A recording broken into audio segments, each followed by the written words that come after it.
Hello guys, I'm Shivani and today we are going to learn some English sentences on time and you are watching me on Learn English with Shivani.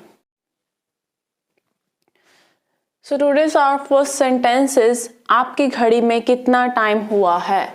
आपकी घड़ी में कितना time हुआ है? Words the time by your watch.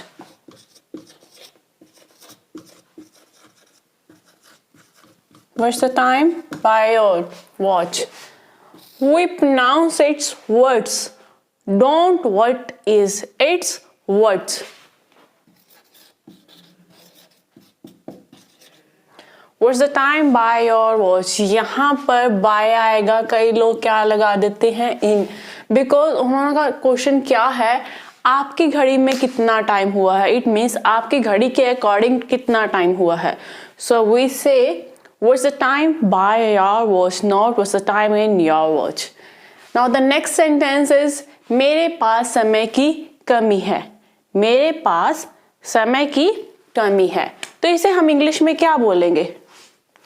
इसे हम बोलेंगे, मेरे पास को तो हम पता है कि हम क्या बोलते हैं, I have. समय क्या होता है? टाइम.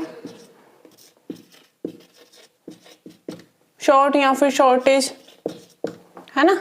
तो हम इसे क्या बोलेंगे? I have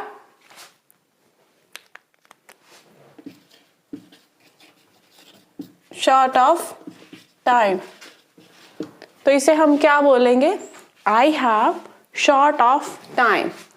Now the next sentence is समय बीता जा रहा है. समय बीता जा रहा है. तो समय बीते जा रहे को हम क्या बोलेंगे? Time is running out. Time is running out. समय लचीला होता है. अब आप बोलोगे कि ये लचीला क्या होता है? लचीले का मीनिंग क्या होता है? कि फ्लेक्सिबल, जहां हम करें उधर ही हो जाए, है ना? तो इसे हम क्या बोलेंगे? Time is elastic. Time is elastic. So our next sentence is समय और अवसर किसी का इंतजार नहीं करते. समय और अवसर किसी का इंतजार नहीं करते. That is the truth. तो हम समय को क्या बोलेंगे? We know it very well के टाइम होता है. अवसर को क्या बोलेंगे? अवसर को क्या बोलेंगे? बहुत सारे माइंड में वर्ड्स आ जाते हैं. तो अवसर क्या हो सकता है? अपॉर्चुनिटी भी हो सकती है. Sorry, it's opportunity. इंतजार क्या होगा? वेट नहीं करते, मतलब डोंट वेट. तो हम क्या बोल सकते हैं? Time and opportunity can't wait for anyone. Time and opportunity can't wait for anyone. हम अवसर को एक और वर्ड भी बोल सकते हैं, दैट इज टाइड. तो हम यहां पर क्या बोल सकते हैं? Time and tide can't wait for anyone. Now the third way to speak this sentence is time and tide wait for none. इन तीनों सेंटेंसेस का सेम ही मीनिंग है कि जो टाइम है और अपॉर्चुनिटी है वो किसी का भी इंतजार नहीं करते. बट हम इसको 3 टाइप्स में बोल सकते हैं. Time and tide opportunity can't wait for anyone. And the second thing is time and tide can't wait for anyone, या फिर time and tide wait for none. Now the next sentence is वह सदैव समय के पीछे रहती है. वह सदैव पीछे रहती है. यहाँ पर जो हमारे कीवर्ड्स हैं वो क्या जा रहे हैं? सदैव और पीछे. सदैव का मीनिंग क्या होता है? ऑलवेज, हमेशा, है ना? ऑलवेज. पीछे क्या होगा? Behind.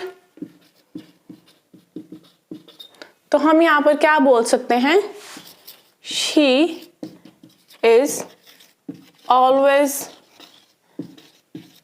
Behind the time. Because अपनी लाइफ में बहुत सारे पर्सन होते हैं जो कहते हैं, जो बड़े पंचुअल होते हैं टाइम के ना, कि मुझे इसी टाइम पे ये काम करना है, तो तब हम क्या बोलते हैं कि ये तो टाइम का बड़ा पंचुअल है, ये नहीं छोड़ता टाइम को। तो उस टाइम हम कौन सा सेंटेंस यूज करेंगे, she is always behind the time. She is always behind the time. The next sentence is वह समय समय पर यहाँ आती रहती है। वह समय समय पर यहाँ आती रहती है, तो हम इसे क्या बोलेंगे,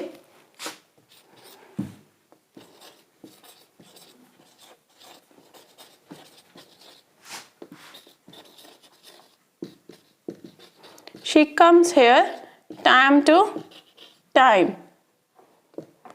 she comes here time to time। यहाँ पर comes की जगह पे हम क्या बोल सकते हैं, visit भी बोल सकते हैं, कि वो यहाँ आती रहती है, विजिट करती रहती है। she comes here time to time, or we can say she visit here time to time। sorry, visits आएगा, don't visit। she visits here time to time।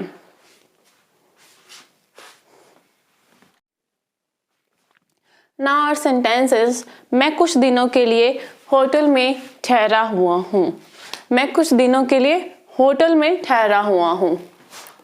हम इसे क्या बोलेंगे, I am staying in a hotel for the time being।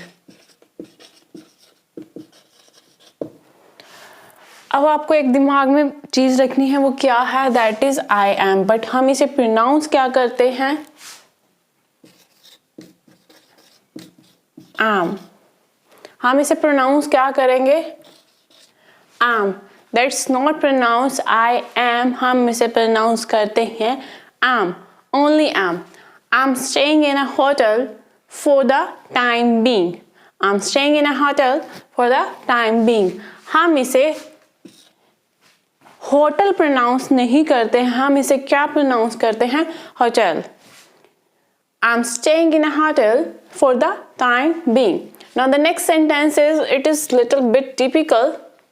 समय बेकार करने की बजाय आपको अपनी योग्यता पर काम करना चाहिए। समय बेकार करने की बजाय आपको अपनी योग्यता पर काम करना चाहिए। की बजाय की जगह पर राजा जी हम क्या लगाएंगे, इसकी इंग्लिश में क्या करते हैं, हम इस क्या बोलते हैं, इंस्टेड ऑफ। इसे इंग्लिश में बोलते हैं हम इंस्टेड ऑफ। तो योग्यता क्या होती है, ये योग्यता क्या होती है, योग्यता क्या होती है, skills. So the sentence will, instead of